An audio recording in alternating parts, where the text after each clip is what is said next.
and welcome to lesson 6, where we are exploring trauma and triggers. This week, this lesson is typically a lesson that people approach with some anxiety or feeling like, oh dear, we're talking about trauma. And certainly trauma can be a difficult thing to work with. But I view this lesson as one of the most empowering lessons that we offer through Body Soul School. Because once you have the understanding around trauma, it empowers you with so much information, so much greater ability to respond to yourself in ways that will facilitate your growth and healing. And the fact is that trauma impacts the brain and body in such a way that the ways we respond to it are actually quite counterintuitive. So without that toolkit, people can be stuck in trauma responses for a lifetime and feel powerless over what's happening, because the intuitive response when trauma occurs is to tighten, resist, push away, hide, isolate, and all of those intuitive responses will keep us stuck in our pain. So once we have this understanding of what trauma is and how it shows up and what it's doing in our brain and our body, suddenly we have power and choice that we did not realize that we had without that information. Trauma is a topic that hits close to home with us because it is so much a part of what brought us into this world of healing, of mindfulness, of self-awareness, and personal growth. So we have a love for it, we have an appreciation for it, and also so much compassion for people who have experienced the kind of trauma that really drops you to your knees. And I believe that that kind of darkness, no matter what life situation brought that into your life, that it all feels the same. It's all a similar experience. And so there's so much shared humanity here for that experience. And I just want to kind of bow or send so much love and respect for you if you are someone who's experienced that and you are here showing up, facing things. So many people will never choose to do that with this stuff. So namaste right off the bat. In my perspective on trauma, I remember talking to a friend once that said, I don't think I've ever had any traumas.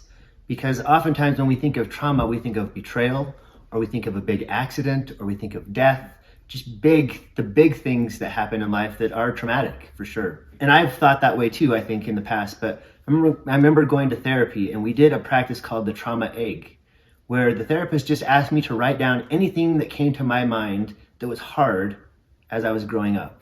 Anything. And so I just started writing. Oh, well, I got burned on my hand when I was little. Or I saw my first little puppy get hit by a car right in front of me when I was 6. And all these things, they just started coming. I started writing them down in this egg. And those, although most of those were not really big traumas, they were traumas. They were things that affected me or impacted me. And then as I wrote more, I started seeing more traumas. Like when I was in 7th grade, I moved from one junior high to the rival junior high. That was really a big trauma because the way I coped with that was very unhealthy. I didn't know how to cope with it. I was scared. I was afraid of not fitting into the new school, of playing against my best friends in sports, of all the things that would come with that, of relationships that were now going to be lost because I was moving across town. So sometimes when you think of trauma, it is the big things. It is the car accidents or the death, but there are other what we call little t traumas, that those little t traumas actually can be even more painful because we don't even know that they exist. We don't even realize that those things added up become a big mess and a lot of pain that we never really process. The big T traumas, sometimes we have to process because they are so hard, but the little T's can add up and cause a lot of chaos later in life, which has been my experience. Not knowing how to deal with the little T traumas just caused so much emotional unhealth, and how I dealt with everything was unhealthy. So think about that as we're thinking about trauma. It can be a scary word. It can be one that, oh, I don't want to touch that, or I don't think I have that. If you say you don't have it, there's probably a lot of little T's that you just buried really deep to try to get away from. At least that's been my experience. Yeah, I love that you shared all of that, because I think too, when it's a new idea And it's easy. I think a lot of us kind of grew up in a world that was like, suck it up and get over it. Like this is our emotional toolkit. Suck it up and get over it. And so we think that's what we're supposed to do, or that's what a strong person does. But in reality, what it does is it represses emotions that never get processed. And that all of the stuff that is repressed and stuffed down that didn't have the space to actually be processed and dealt with, it gets stored in the body. And that's what trauma is all about. It's learning how that happens so that when it's happening in our body, in our mind, we can respond to it. The other thing I like that you brought up little T traumas, so the big T traumas are like the major life event. People that have the kind of life where they can look back and be like, before this happened, my life was this way. After this happened, my life completely changed. That's a big T trauma. There's a lot of physiological things that happen when that happens. People won't sleep. There's hyperactivity in the brain, hyperarousal. There's obsessing that happens. There can be a lot of what people call panic attacks. I typically, in most situations, view panic attacks as trauma responses.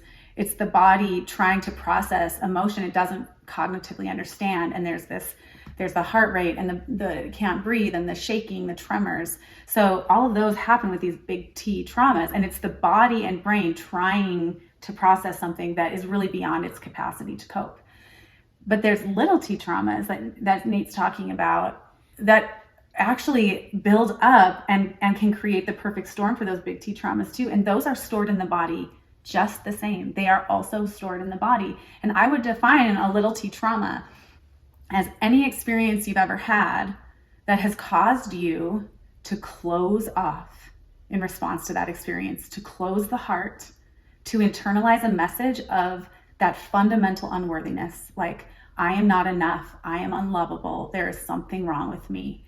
Any experience that you've had or relationship that you've had that created that response in you has created a little T trauma, and in some way has become stored in the body as a block that is now impacting your ability to be available for open and loving relationships, to be open to life, to flow through life, to follow your heart, and to have this like freedom and joy in living. It's all in the body. Yeah, and one analogy that I think about with little T trauma is the analogy of a pressure cooker. That you don't see the effects at first. The water's warming up. It's just churning, it's heating up. You maybe start seeing a few beads on the side of the bucket or whatever, and then it starts really ramping up. And then more and more comes, and all of a sudden it blows up for no apparent reason. In myself, I could be just keeping that all in. It's churning. And then my little kid says something that really bugs me, and I blow up. And everybody's like, whoa, that was not, like, why are you so angry about that little thing? That's because I've let all those little T traumas churn and grow, and then I'm just ready to explode at any reason that's not that I can blame on someone else. Yes. That's what little T traumas do. And if I find myself doing that, which I still do, doesn't mean I'm completely broken. No, it just means I can work through my emotions in different and alternative ways. There are better ways and more healthy ways to cope with my emotions than anger or addiction or just unhealthy coping strategies. So just recognize that the next time you feel like you're just going to blow up, like, oh, what might be some of the little T traumas that I've let churn? I can think of one example where something happened in the morning that was really hard for me. It hurt my feelings. Like maybe someone said something that wasn't a big deal, but it hurt my feelings, and I let that churn. I didn't talk about that at all. And then another thing happened during the day. And then another thing happened. And then my kid went out and popped his tire on his bike. And I was so mad at him for popping his tire on his bike. But that was really nothing. It's what happened at the first of the day. And then what happened after that. And then what happened after that. And that was just in one day. That wasn't a lifetime of little T traumas. That was just one day. And when I talked to my friend about the blow up I had about my kid and how my wife responded to that, and he just kept asking me, well, what happened before that? What happened before that? And at the time it bugged me. Like, why you keep asking me what happened before that? It's because he was trying to get to the core of what had hurt my feelings. He knew that there was something. He didn't know what it was. But ultimately, what had happened at the first of the day that had hurt my feelings just kept churning. And then like a pressure cooker, explosion over the dumbest little thing. Yeah, I love that you shared that, because I think there's a lot of times in daily life where we think we're mad about this, but we're feeling very vulnerable about something completely separate. But we've looked for a reason that we're justified to blow up. So if we do blow up at the kid, then we just double down on why we're justified. We really are justified in being that mad at the kid, and we're still completely blind.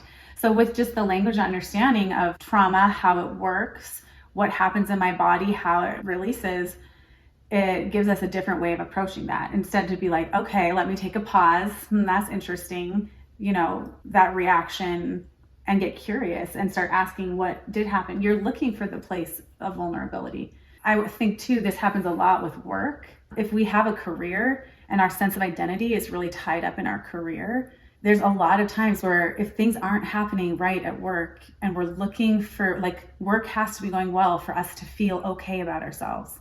People have to see us as successful. People have to see us as the good person, that castle of the good person. And if that feels threatened, if things aren't going well there, then we come home and we look for someone to dump all that vulnerability, because really what's happening is we feel vulnerable and we don't know what to do with that. So this week, we're going to practice feeling trauma, practice feeling how our bodies and our minds close. If we've experienced big T traumas, we're going to pay attention to the physiological responses. And even when it's a little T trauma and we see ourselves in reactivity, we're still going to pause and think, what do I need right now? Wow, I'm struggling. What do I need right now? And come back in. So again, we're meeting what's here with compassion. We're meeting what's here with curiosity and compassion. So we wish you the best. This doesn't have to be figured out overnight. It's a step at a time. You can do it. We're all here in this together, taking things a day at a time and a moment at a time. We wish you the best and good luck.